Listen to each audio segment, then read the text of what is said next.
Welcome to the channel, viewers. Reverend Dr. J.W. Morrison, theologist, Central Coast, New South Wales, Australia. I wanted to quickly speak to you about the difference between identifying somebody that's a sex addict and a narcissist. They can be distinguished one way or another, but they can be joined together as well. Now, I'll tell you what the difference is. If you're in a relationship and you're delivering A-grade supply, there's no reason for that person to be unhappy with your performance, and they're sabotaging the relationship.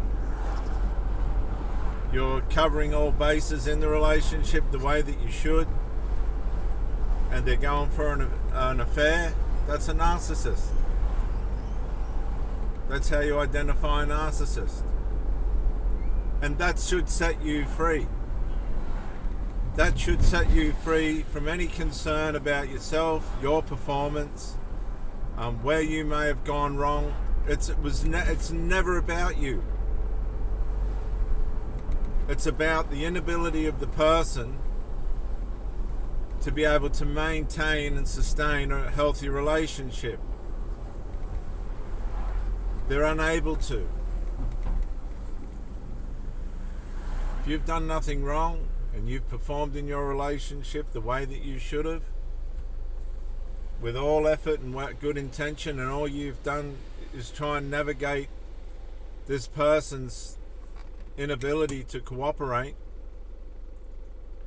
and you found yourself on the end of a situation where you've either gotten to the point where I'm not taking your shit anymore, or they've jumped ship and they're getting pumped and dumped by somebody else, you're dealing with a psychopathic narcissist.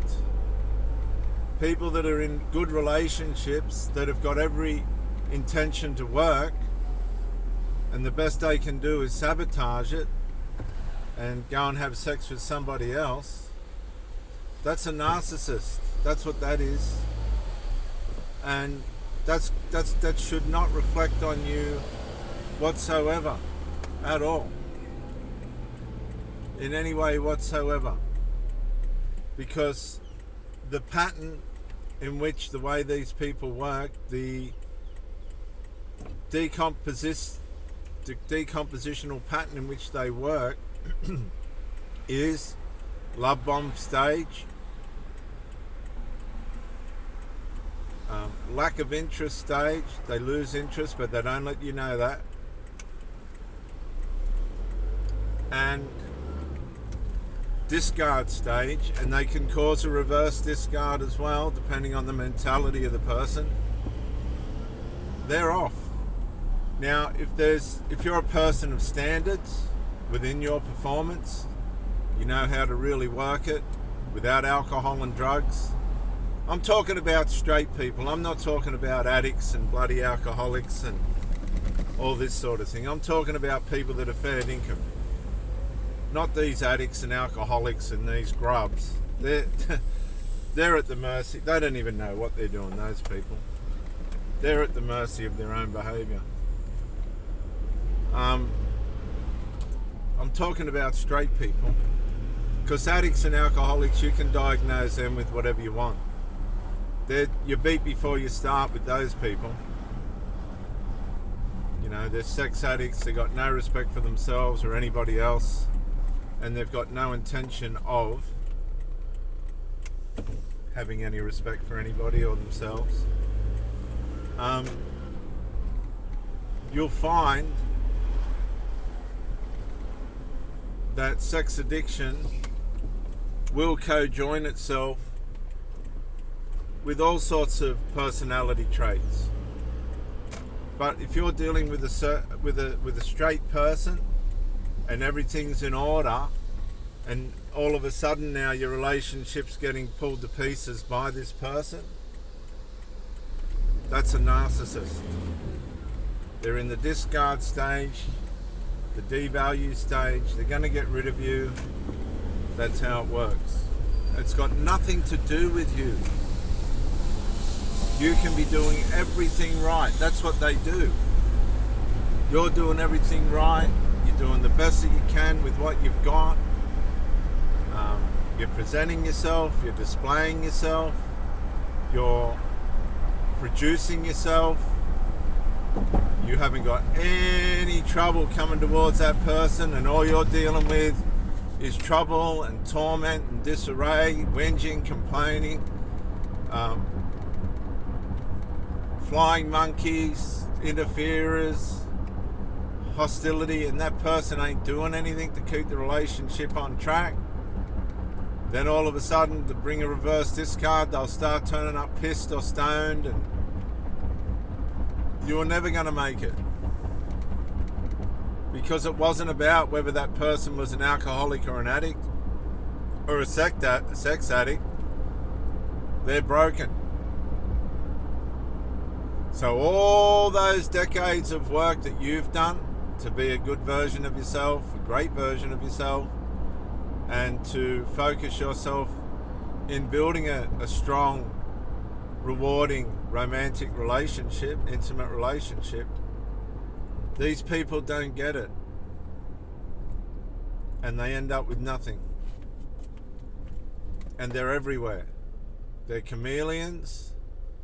They're under the influence of the dark powers of the spiritual realm. They're influenced by these dark powers. They know it. Their alcohol and drugs accelerate their sexual drive. You've got to understand this. Alcohol and drugs accelerate your sexual drive, and then they cause a loss of sexual drive. They're disbalanced. They're unbalanced. They have no continuity. They cause trouble. They cause worry. They're inconsistent. And once you realize you're with somebody that's not going to build a healthy and fair relationship, and that was the initial arrangement, you've got to be brutal. You have to be. I gave the last one, 9 months of tolerance. They were never going to fix that problem. I didn't belong. And when I realized that I'm just putting myself in a place where I'm not really wanted, and I told this person I just don't want to be involved in this anymore due to the hostility of her family members, and gave her a closure letter, I never heard from her again, because I was right. I was on to the game. Their game was exposed, a game of destruction. They didn't have the capability to build a relationship at the level that I was at. And I say that humbly. It just wasn't going to happen. It was incapable. They were incapable of it. They didn't know, or this woman didn't know, because it was her responsibility to play her part in the relationship. She didn't know. She didn't know how that dimension worked. She was only hanging around by fascination. She said to me once, "Yeah, I'm interested in your mind." I've gone, "You don't want to know my mind." You know? They just got no intention of navigating their life in a way in which everyone around them can be happy. They're so enmeshed with drugs, some of them, or themselves. They can be so enmeshed just with themselves. Take all the drugs and everything away. They still can't work it out. They still don't know how to perform in a constructive way in a relationship.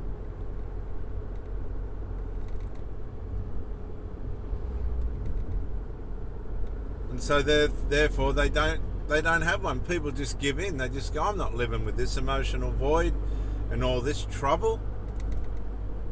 And you'll find these people just default back to themselves. It's really,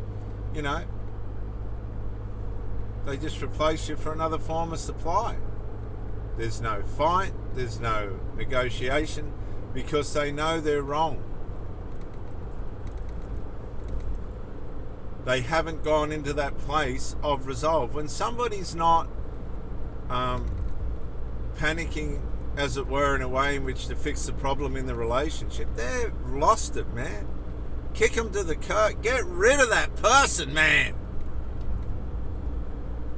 They're not showing the interest that they need to make things work. There has to be a conscious effort on the part of that person. I've had them turn up in their body to be fucked, but being completely emotionally no one home. Now, I'll accept that here and there, but no, you can't build a relationship with somebody like that. It's like these cult members. They don't want to go to the cult meetings, a lot of them. They're trying to find a way out, but they can't. So they turn up physically, but mentally they're not interested. Can you see what I'm saying? That in itself is a form of narcissism, in one way or another. Because they can't leave, because they'll lose their family members. They'll be shunned, a lot of them. This is how these cults work. And it's exactly how the narc works. As soon as you expose the game, I'm not tolerating this. Wake up to yourself, I'm not tolerating this. Once they know they've been exposed, it's game over. You don't hear from them again.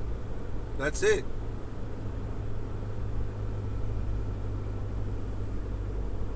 This is Reverend Dr. J.W. Morrison, theologist. Thank you for joining me. I'll say this to you. You have to leave. There's no choice. You have to leave. That's all there is to it. You have to save yourself. These people aren't going to change. If you want to do the casual wham bam, thank you, man, good luck to you. But if you really want to build a deep, intimate relationship, then you've got to be aware of the people that you're mixing with, because they'll waste your time. They've got no problem with wasting their time. They've already wasted decades. Walk away. Bye for now.